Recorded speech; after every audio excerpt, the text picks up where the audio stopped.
you for taking the time to join me for this demonstration on the use of Altair SimSolid to simulate complex assemblies. My name is Tony Jones. I'm the Chief Engineer at Andron Handling, and today I'd like to provide a very brief introduction to Andron, explain why we selected SimSolid as part of our engineering toolset, and then run through a demonstration of one of the ways we make use of the software. Andron specialises in high-quality lifting, handling and production equipment.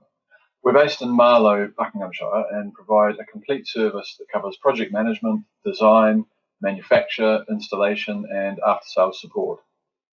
We supply direct to many of the UK's leading manufacturers and their supply chains. That's companies such as Jaguar Land Rover, Rolls-Royce, Nissan, Airbus, Aston Martin and many more. Our product portfolio is extensive, ranging from crane systems and industrial manipulators through to bespoke special purpose machinery and automation solutions. And over the years, we've developed a process that's very heavily focused on working with our customers to really understand the problem they're trying to solve and then tailor a solution to match this. This, of course, means most projects involve a significant amount of bespoke design, and to support that, we need tools that enable rapid verification of concepts.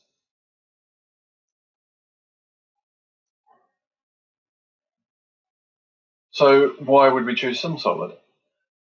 I first came across SimSolid mentioned in an article in late 2016, and at the time we were looking at options to improve our simulation toolset.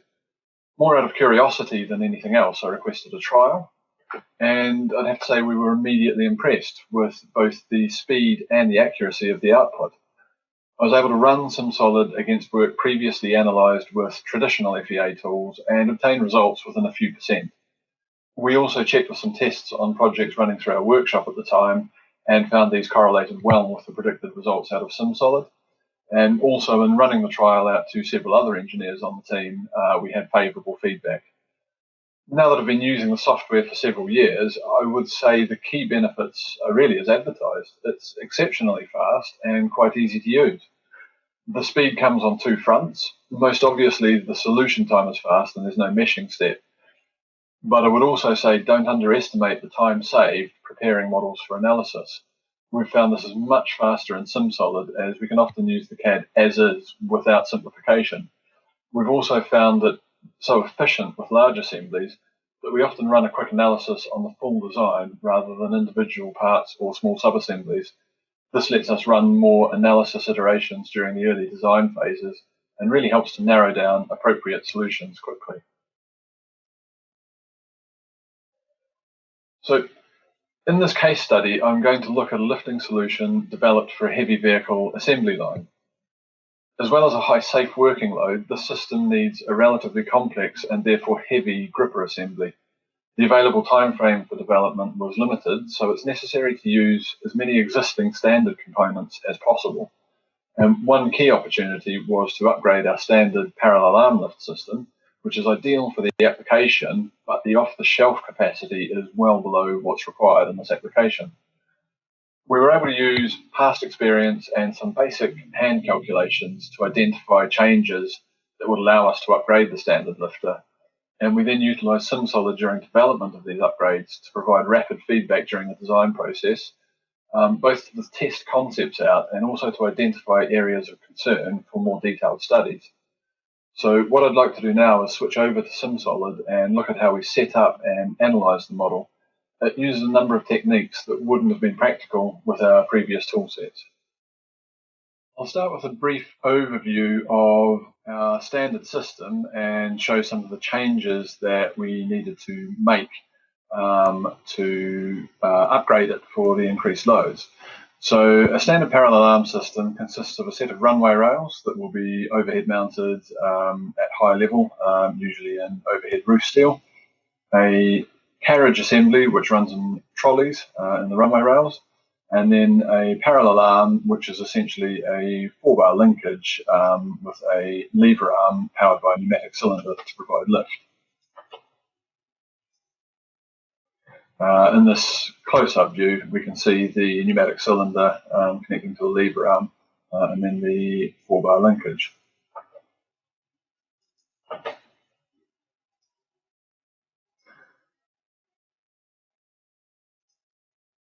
I now display the upgraded arm.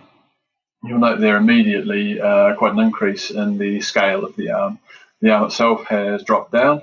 There's a large counterweight which has been added, and a braced dropper mast connected to a much larger carriage. And I'll overlay here both arms on top of each other so we can see those changes a bit more obviously. We now switch into SimSolid. I think the first thing to notice in SimSolid is the level of detail that's been copied across. So pretty much the full assembly excluding the rails is present here, and it includes things like nuts, bolts and washers, even the model of the safety chain that's connected to the travel drive has been included. And these features don't really change the performance of the analysis in SimSolid. Certainly not enough to justify the time spent simplifying or removing them. We can get a few more details if we go to the assembly information, and you can see here the assembly itself weighs just under 1,000 kilograms, and there's nearly 1,600 parts included in this analysis. Now, one thing that happens when you first pull an assembly into SimSolid is you can automatically generate connections between all those parts. And down here you can see that the connection search time was 96 seconds. To give you an idea of what was done in that 96 seconds, if I expand the regular connections and scroll down to the bottom here, you will see there's close to 5,000 connections produced during that initial run. So it really is quite rapid, and the integration with SolidWorks is good too. It's a single button click to transfer a model from SolidWorks into SimSolid, and that pulls through materials and geometry information. So material is one of the issues that can take a bit of time to set up, and SimSolid's got some good tools to help with that. Under Assembly, if you right-click and go to the Show menu, you can show parts by material. And this tool here highlights parts based on the material that's applied to them. So you can then go through and make changes as necessary. You can also replace materials with alternatives. So en masse, for example, if a component in SolidWorks is set up with the incorrect material, you can very quickly swap it out for the material that you want to be using for your analysis. It's also possible to see very quickly any parts which don't have a material yet applied, which again can be common if a designer has quickly created a part but not applied a material in SolidWorks. And you can, SimSolid comes with a built-in materials library, and you can also add your own materials into that library. So the next step in an analysis like this is to review the connections to make sure that you're reasonably accurately representing the way the load or the load path will be represented in the model. In this case, as I mentioned before, it's essentially a 4-bar linkage. So we do have rotating joints in 4 positions, plus at the back and front of the cylinder. And finally, the cylinder itself's got a sliding connection. Also, in this model, we wanted to establish the loads that were going to be seen by the tie bars on this extended carriage. And so we've modeled those in with virtual connectors rather than physical geometry. And I will start with those.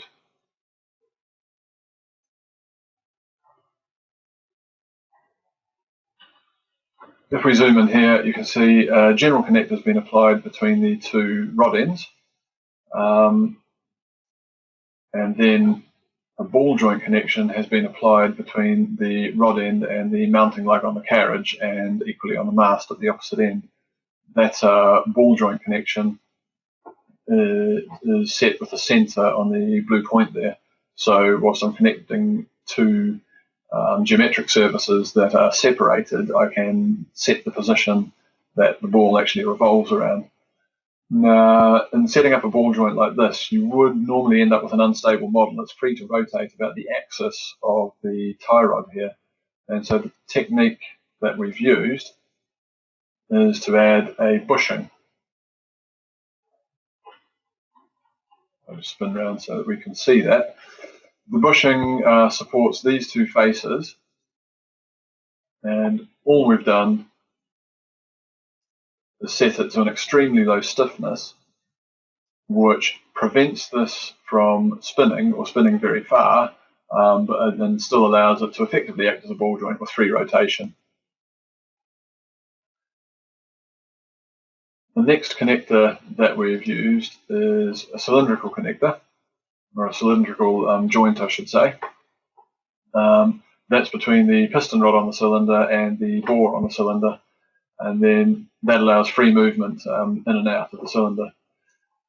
We've then added a general connector to represent the cylinder force, so that ties the back of the piston to the end of the bore on the cylinder, and we're going to use that later to establish the output force required in the cylinder to support the load. Now, instead of using virtual connectors, it's also possible to use custom contact conditions. So in this system, as I mentioned before, we've got shafts and bearings to allow the 4-bar linkage to operate. Those connections have been changed to be a sliding connection to allow free rotation of those points. So instead of putting in a virtual pin connector, we've actually used the connections SimSolid initially came up with automatically and modified those to be sliding connections, and that's equally effective. So there's quite a few options to accurately represent how the load path is going to be transmitted through the structure. Okay. When it comes to applying loads, again, there's a large number of options. There's several load and constraint types you can use. In this analysis, we've applied a gravity load.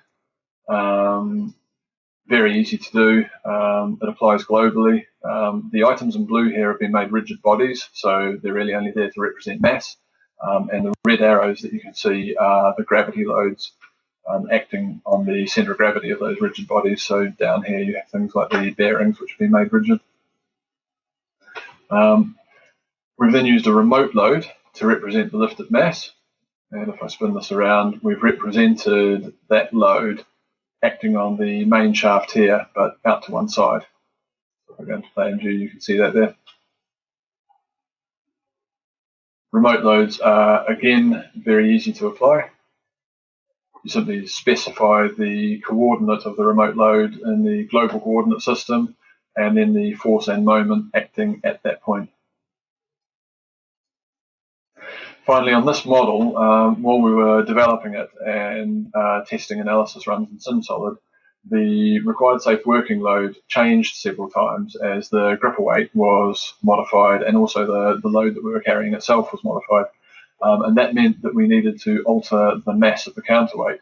Now, rather than redoing the geometry and re-importing the geometry, we simply added a fixed load at the centre of gravity of the existing counterweight to represent the additional mass needed to balance the system out correctly.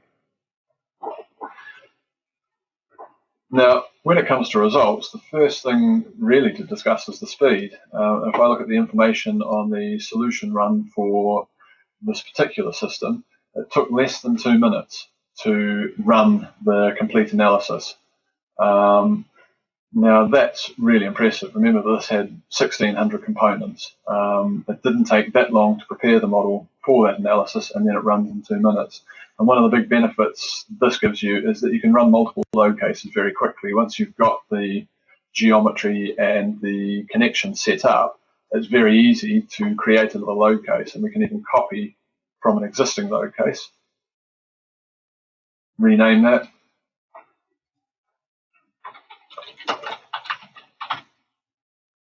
and modify the loads. And all we then need to do is rerun, and in less than 2 minutes we will have a new analysis. So for example, I could set a gravity load of 0.5 G sideways to represent some kind of side impact on this. Before I get into detail on the results options available, I'd just like to talk about the solution settings. So I'll just remove this example. So in SimSolid, as there's no mesh, you don't have the traditional tools, for example, local mesh refinement, to increase the accuracy in certain areas. It's done in a different way. You have solution settings by structural analysis or by analysis. And in those, you can create groups of components and define to what level of detail the results should be presented. So in this system here, my main group is components that on our first run, we identified as not being particularly highly stressed. And so they're left at a standard refinement level, and there's no special adaptation to features or thin solids. And then below that, we've added individual parts of interest. So we can see the shaft here, where we've increased the refinement level, and in this case, set it to adapt to features. We've got the lower arm assembly, where we found some high stress results. So we've set that to adapt to features and also to adapt to thin solids. And by picking various components of interest and grouping them and adjusting the solution settings, you get localized refinement, which keeps control of the runtime while still allowing you to see quite a bit of detail in the results. So onto the results themselves. All of the usual results are readily available. So we can see here deflection, you can show the deformed shape, and you can even animate, which is a useful tool for doing a sense check to make sure that the system is behaving how you would expect. So if the load out to the side, I would expect it to twist away, as is showing here, and deflect downwards. We've also got stress results. Again, can be animated. In this case, we've got some high localized peaks, so I can scale these stress results to identify particular areas of interest where the stress is exceeding a certain value, and you can see that here. Another very useful tool in this analysis that I mentioned before is the ability to obtain reactions on various parts.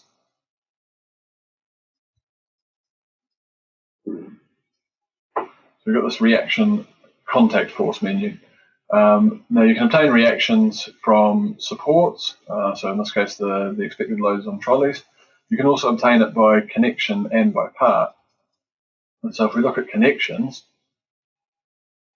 I mentioned before that we put a general connector in to represent the tie rod. So this here shows the tension load in each of the tie rods around the system, so equal and opposite as you would expect.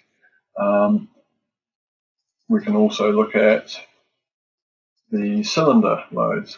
Let me scroll down to these. So in here we've got a force of 9.2 kilonewtons, and that compares really closely to the standard calculator that we've got for these ARM systems. It's within 2% of the estimated load from a standard calculator, and the true result will fall somewhere between those two values, so it's quite an accurate solution. A final thing that we find very useful for preparing reports is the bookmark browser. So it's very easy to set up a bookmark, and you can set it up showing only perhaps particular components of interest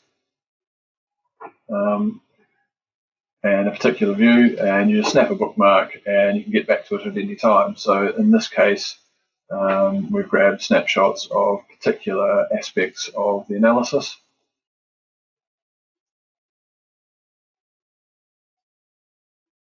And these can all be saved out to disk for use in reports and other tools.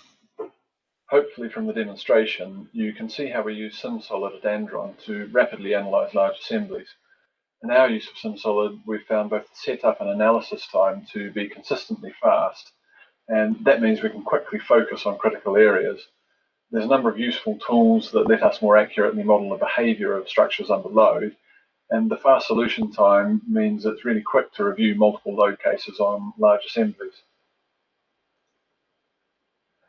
Thank you very much for your time today, and I hope that you found this demonstration useful.